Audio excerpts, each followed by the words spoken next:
What's going on, Colts Nation? We've talked a lot recently about trades and about free agency, but something that we haven't really talked about is a draft. And rightfully so, right? Free agency is going to come before the draft and before all this, right? If you're going to make room for free agents, you might trade. That's why we've talked about that stuff. And we're going to talk more about that stuff, but we haven't really talked about the draft at all. So that's kind of what I wanted to go for today and kind of throw out what I'm looking at and what I think the possibilities are and what I think, or I want to get a feel for what you guys think could happen and who we could take and that kind of thing. So, starting here in this video, I want to start with cornerback. Okay. And this isn't me ranking like what position do I think we need the most or not. We kind of already talked about that.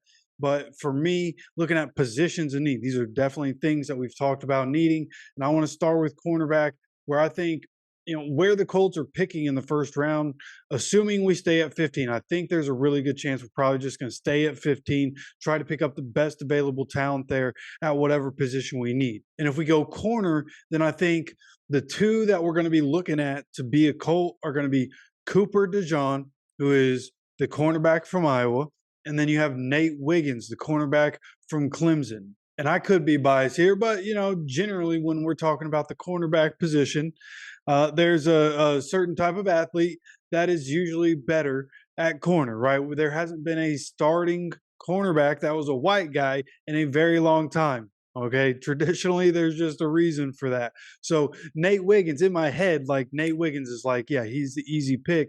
But when you turn on the tape, look at Cooper DeJean, and I'm going to look way more into these guys. I really want to figure out, the little intricacies that really separate the different guys that we're going to be looking at. But Cooper DeJean is a great athlete, and there are a lot of people saying he should go to safety, which is kind of a natural fit in this conversation. But you look at him; he's going to get a lot of those, Harrison Smith kind of comparisons, especially a younger Harrison Smith was an absolute weapon. Cooper DeJean's an amazing athlete, man. Like he's able to hold his own. Iowa, terrible to watch, but really good on defense. Okay. I don't watch college football. I know Iowa had a really good defense. Cooper DeJean is a part of that. So he's going to be up there. He's a first round graded talent for a reason. He's a very good football player. And I think there's a way that he could end up on the Colts. But again, for me, at least early on, I'm thinking Nate Wiggins coming out of Clemson. He's kind of got that Chris Ballard build. He likes his corners to have those long arms, right? He's a little bit skinnier of a guy, might not be as tough in the run game as maybe a Juju Brents is, but I mean, Juju Brents is still pretty skinny guy, has really long arms. So maybe that is the direction we go. Question is like if we don't re-sign Kenny Moore, like is Nate Wiggins the guy that you want to fill in there? Or do you want to try to move the roster in a way to where you do have Cooper DeJean playing safety and you bring somebody else down like Nick Cross, who practiced in the nickel role in the past? Okay, so I think there are a couple options here at cornerback, but these two guys are the ones that I think at 15, these are what we're going to be left with. And these are the guys that Chris Ballard and his team are going to be discussing. Do we take a chance on one of these guys? Okay, but then as we go on here, you look at who else the Colts might go and get, right? If we go defensive end, right? We need edge rushers. If we go that route, the one that's commonly popping up right around that spot the Colts are picking is going to be Jared Verse out of Florida State. And I think that'd be a fine pick. My fear is that that's just Quiddy Pay, just younger. That's kind of my fear there. Coming into the NFL, we'll have to see how his adjustment is. I think there's some things physically that he's going to need to work on, but I do think he's a good football player. I think he could figure it out. I think he can learn and get better, but we'll just have to see what happens there. Another one is going to be Chop Robinson. And this is a guy that I like because the defense that he was on was dominant, and dominant defenses in college, like a lot of those guys end up being good in the NFL. So I think Chop Robinson is somebody that shouldn't be overlooked. It's not a name that I've seen associated with the Colts very much, but somebody that if Jared Verse is gone and if there are a couple guys getting picked ahead of where maybe the Colts thought they would, then maybe Chop Robinson is a guy that they're like, okay, we didn't quite have him at 15, but this is a position in need. This is a guy that we like a lot and a guy that we see having a lot of potential. Maybe Chop Robinson is a guy, but again, Jared Verse, in terms of edge rushers, is probably going to be the guy. Okay, but then an interesting pick here is at 15, if Jerzon Newton ends up being available for the Colts. And again, I haven't sat here and watched tape on all these guys yet. So I don't know really if this dude is going to be worth a first round pick. But the mock drafts that I've seen, he's in the top 15 in all of them. And if he ends up getting to 15, then I think this is an option where, we've talked about Grover and him just being too expensive for us to bring back when you got to think about building for the future, right? So I think if Grover doesn't come back, you drafted Tommy Ade last year.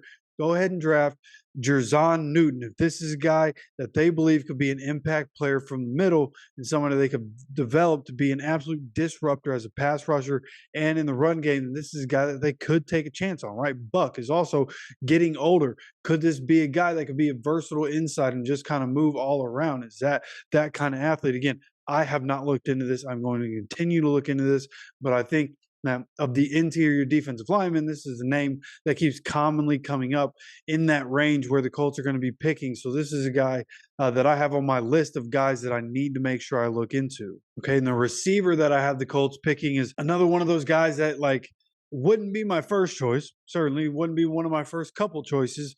But a lot of people need wide receivers, right? So when the Colts inevitably want to draft a wide receiver, in the first round, the middle of that first round, Marvin Harrison Jr. going to be gone. Malik Neighbors going to be gone. Rome Odunze going to be gone. So who do we end up with? The Colts end up getting Keon Coleman. As long as he's still available, I think there's a very high chance that the Colts pick Keon Coleman with the number 15 overall pick. I think there are a lot of people that would agree with that. I don't know how people would feel about that. I don't know how I really feel about that. But there are a lot of people that I trust to know what they're talking about that are saying, hey, this dude's a guy. I'd like to see him on the Colts. So if they're saying it, then I'm going to ride with it. Again, I'm going to look into film myself and form my own opinion on this. But, a lot of my information that I'm working on right now through these guys is just the couple of games that I watched through the year and picking up on information that I'm hearing from people that I trust in Colts Nation. Okay, so Keon Coleman is another name on the list. And when you look at, I did a mock draft. The only team that I picked for was the Colts, so the computer was kind of doing the rest, and it was a little funky in different spots, some stuff that I thought might have been a little far fetched. But either way, this is where I ended up with the Colts. Okay, we end up with Jared Verse with the number 15 overall pick in this draft. Had taken him in the first round, taking an edge rusher with that first pick, getting some depth, trying to get some more talent at that position. And then in the second round, going wide receiver with as deep as this draft is at wide receiver, going get Ladd McConkey coming out of Georgia. And this is one that could be interesting, right? Maybe one of those sleeper picks, just like Josh Downs last year, just overlooked, right? And he could be overlooked because of what was on his team, right? He was a second leading receiver 2 years in a row because Brock Bowers is just dominant. Brock Bowers was the best receiving option in Georgia, but then you have Ladd McConkey, who is the leading receiver, right? Brock Bowers, had the most receiving yards and blah, blah, blah. The leading receiver on that team, the number one receiver was Ladd McConkey. So bring him in, add him to the depth, right? If you're looking to add depth, whether they go in free agency and get a receiver or not, you draft another guy. You're adding competition. At the very least, somebody you got is going to end up on the practice squad. And then you feel good. Like if you have to elevate a guy, you can elevate a guy and feel good about them stepping into a role. So for me, I think it makes sense. Go ahead, get a wide out, right? You go defensive end, wide receiver. Then in the third round, going linebacker. And this one was more of a best player available. I think a lot of the players in the third round, right around this 82nd pick where the Colts could be drafting, at least in this mock draft, a lot of those positions, a lot of those guys were just like, nah, don't really need to worry about that right now. So I thought linebacker, right?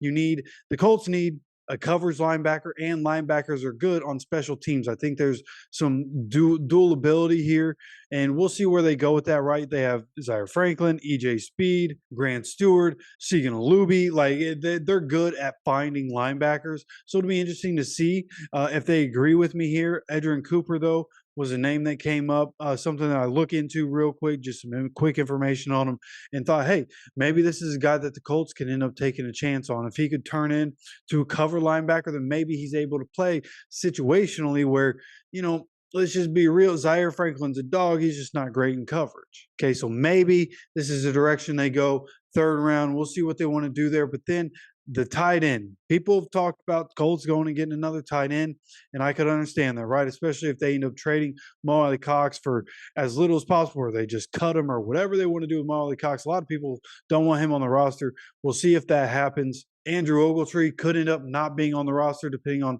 what happens with his legal situation, just how serious is all that, and what happens with all that. But if we go tight end again, I have it being Ben Sinnott coming out of Kansas State. And this is a guy that, while he's not like the most athletic and not the quickest tight end to come out of the draft over the last couple of years, he does have dual ability where he's able to play inside and play on the end of the O line, but he's also able to play in the slot. He has experience in both. He can do multiple things. And who does that sound, right? Like that's like Travis Kelce. Not the fastest, not the most athletic, but he can kind of move all over the place and he can do a lot of different things for you. So I think, with Will Mallory is an athletic tight end that came in and showed some good ability. Then you have Jelani Woods. If he comes back, if he's able to stay on the field, if he's not able to stay on the field, then you draft another guy, right? Then you have somebody to fall back on, Kylan Granson, who knows what's going to happen with him, probably going to play out his last year with the Colts and then not be on the team anymore. So looking forward when he's not here, maybe you get a guy who can get a year of experience while Kylan's still playing, and then next year can jump into the lineup and start to have an impact. We'll see if that's the direction they want to go. They're in the 4th round with the 117th pick. Then with the 149th pick, that's where I have the Colts finally drafting a cornerback. And that's, another athletic profile kind of thing with Chris Ballard, and a guy that was on the dominant Penn State defense. That's why I'm drafting him. These late round guys don't really know anything about, just found quick information on him, stuff that would think, okay, doesn't make sense for him to be somebody that the Colts would draft. And again, I already mentioned how I feel about guys from that Penn State defense, from that Iowa defense, guys on dominant defenses. Those defenses are dominant because of personnel. Okay, you can have, not the greatest talent, but if you have a really good defensive coach, it could make the defense look really good. But a really good defensive coach paired with great talent is going to make for a dominant defense. So that Penn State defense, give me one of those guys, and that's going to be Daquan Hardy. Okay, and then these last 2 picks of the draft, some interesting picks. As I was looking into them, I thought these could kind of be interesting picks, right? Some late round guys. Chris Ballard and his guys are good at finding late round gems, so maybe they end up doing all their homework and find, some of the more in-depth information that would make these good. But I have it being running back out of Boise State, George Holani, with the 192nd overall pick. Not bringing Zach Moss back, not getting Nyheim Hines, which was a conversation that was floated out there a little bit by some of Colts Nation on Twitter. But I think going into it with Jonathan Taylor, Evan Hull, and then you draft George Holani, who can fit into kind of a Nyheim Hines kind of role. I think that could be good, right? Have him be the 3rd guy, also have him, be the special teams guy. I think that could be a good option. And then with the last pick for the Colts in the draft at number 231, that's where I have them taking a backup center, right? If Pinter ends up not being brought back, then I think they're going to have to find another interior offensive lineman. And I think it's good to find one now, because Ryan Kelly going to be re-signed after the 2024 season? Is he going to finish his career as a Colt, or is he going to go elsewhere? What are you going to do if Ryan Kelly does want to test free agency and goes somewhere where, what if, he goes to a team like the Ravens or a team like the Bills? Like, I don't know who's going to need a center, but if he goes to a team that might be in a better position to end up winning a Super Bowl, then what are we going to do for center, right? Go ahead, start planning for your future now with these late round picks. Go ahead, draft a center. I had that being Andrew Rame coming out of Oklahoma. And this is a guy that I think would make sense in the Colts, a guy that I'll look into. He ends up on my mock draft, so I'll look into it some more to see if it really makes sense. Look into some of his film. There's probably a reason that he's going to be a 7th round pick. But again, I'll look into all this even more as this offseason continues. And I'll start to come up with better information and more defined information of guys that I would want on a team, so that you guys can kind of follow along with me. And for what it's worth, I did a full 1st round mock draft where I picked. I didn't let a computer do anything. I picked every single pick in the 1st round of what I thought made sense for every team. There were no trades because you can't include players. At least the one I was using, I wasn't able to include players. So they kind of ruined it for me. I don't want to do just trade and draft picks. So everybody stays where they belong in the first round. But the Colts end up with Keon Coleman. So there are a couple different avenues. I'd love to know what your guys' opinion is. Who do you think the Colts should take? Who do you think we could take? What do you think is the likely action that we're going to see in the first round for the Colts? You let me know down in the comment section. And of course, don't forget to subscribe with notifications on. We're going to continue to talk about free agency and trading in the draft as time goes on. And I'd love to know what you guys think of all this. So please let me know down in the comments section on every video. And again, don't forget to have those notifications on so you get notified when these videos do come out. Okay. And of course, I appreciate you stopping by for another video. And as always, take care of yourself, take care of each other, and go Colts.